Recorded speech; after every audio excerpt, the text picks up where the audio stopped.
जो उसमें हाथ है उन्होंने उसमें रखते यू करके ना, उसमें सर्च बने थे यू करके, लेकिन इसमें इस तरह की रबड़ की चीज़ें ये नहीं रखते।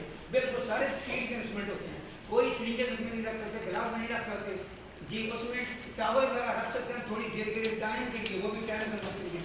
तो बच्चों अब इसकी डेफिनेशन क्या है? इसकी डेफिनेशन ये है, dry heat kills microorganisms by oxidation and provides that the articles to be sterilized are exposed to a temperature of 160 to 180 degree centigrade for 1 hour, 1 घंटे के लिए।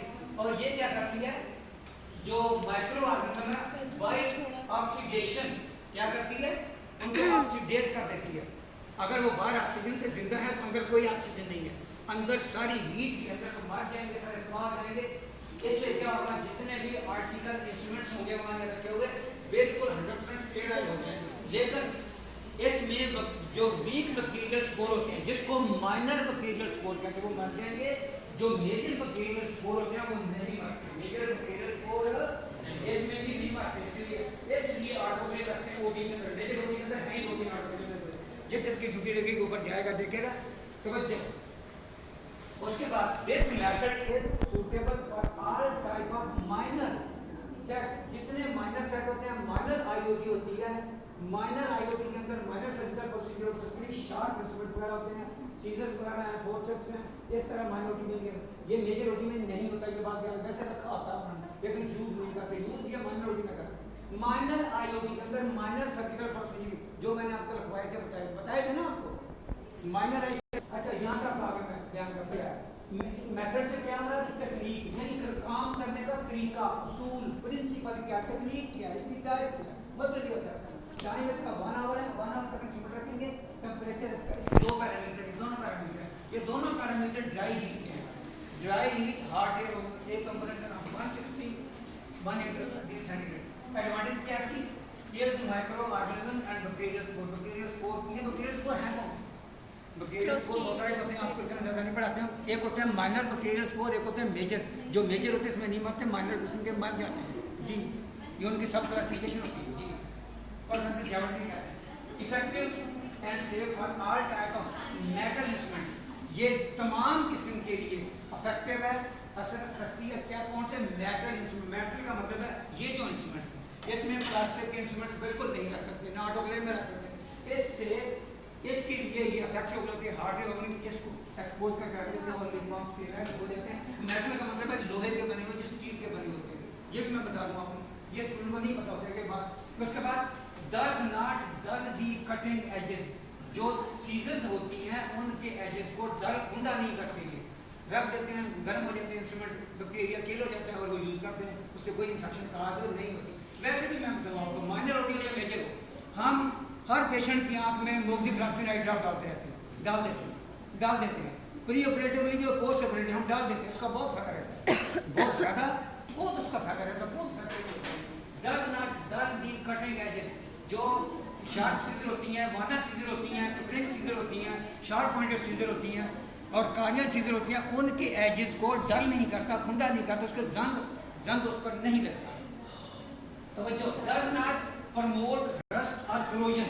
ये जो सीजर्स हैं, मैं सीजर निकालता हूँ, ये सीजर है फॉर एग्जांपल, ये सीजर जो है इसके एजेस के ऊपर, ये एजेस इसके डल नहीं होते, सिर्फ ये गर्म हो जाती है, इसका बैक्टीरिया सारा स्पोर मर जाते हैं। ये इनके जो कटिंग एजेस हैं ये डल खुंडे नहीं होते। दूसरी बात, डज नॉट प्रमोट रस्ट और क्रोजन। क्रोजन कहते हैं जंग को। ये इसकी जो टिप है काटने वाली है, यहाँ पर कोई जंग नहीं जमता, कोई क्रोजन नहीं होती। क्रोजन जंग को कहते हैं, जंग को। जंग पीले से कलर का होता है, फिर जरा सुस्त हो जाता है, बाद में ये खराब नहीं करता, इसका ये एडवांटेज है। अगली बात करने लगा, अगली बात ये है, ये इसकी है एडवांटेजेस, यानी इसके फायदे क्या हैं, इस प्रोसीजर के फायदे क्या हैं, स्टेज क्या है। लॉन्ग साइकिल टाइम है, long cycle time required, long cycle का क्या मतलब है, 1 घंटा टाइम चाहिए इसके लिए। लॉन्ग साइकिल हो गया, समझ आ गया लॉन्ग साइकिल कौन सा है। लॉन्ग साइकिल का मतलब क्या है, 1 घंटा टाइम चाहिए, इसको लॉन्ग साइकिल टाइम भी कहते हैं, या टाइम भी लिख सकते हैं, रिक्वायर्ड भी लिख सकते हैं। उसके बाद पोर पेनिट्रेशन का मतलब है जिस तरह पानी से स्टीम बनती है, उसके अंदर बहुत पावर होती है इंस्ट्रूमेंट के अंदर टच करने की, कपड़े से पेनिट्रेट होने की, और इसके अंदर नहीं होती। इसके सिर्फ फ्यूम्स होते हैं, रॉड गर्म होते हैं, आहिस्ता आहिस्ता आहिस्ता आहिस्ता फजा में फैलेंगे। आहिस्ता आहिस्ता, इसलिए इसकी पुअर पेनिट्रेशन होती है, यानी इसकी पेनिट्रेशन पावर उसकी निस्बत बहुत कम होती है, बहुत कम होती है। दूसरी बात, मेल डिस्कलर, मेल का मतलब है इंस्ट्रूमेंट का नाम थोड़ा सा डिस्कलर हो भी सकता है, नहीं भी हो सकता, मेल का माना हो सकता है, नहीं भी हो सकता।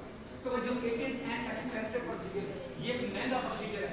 It will destroy heat sensitive items, heat sensitive जितने भी आइटम होते हैं उनको डिस्ट्रॉय करता है। फॉर एग्जांपल हीट सेंसिटिव कौन कौन से, ये हीट सेंसिटिव है, इसको हीट लगेगी ये बिल्कुल पिघल जाएगी इसके अंदर, ये नहीं रखते इसके अंदर। दूसरी बात, सिरिंजेस, ये सिरिंजेस ये नहीं रखती आजकल, ये स्टेराइल आ रही है डायरेक्ट पैकेज फैक्ट्री, ये फैक्ट्री स्टेराइल, फैक्ट्री से खोलकर फैक्ट्री से स्टेराइल हो गया कि 100% इसको खोल के ट्राली पर आते हैं अंदर, ये सिरिंजेस पैक आती हैं गामा रेडिएशन से स्टेराइल से, ये बात बड़ी जरूरी।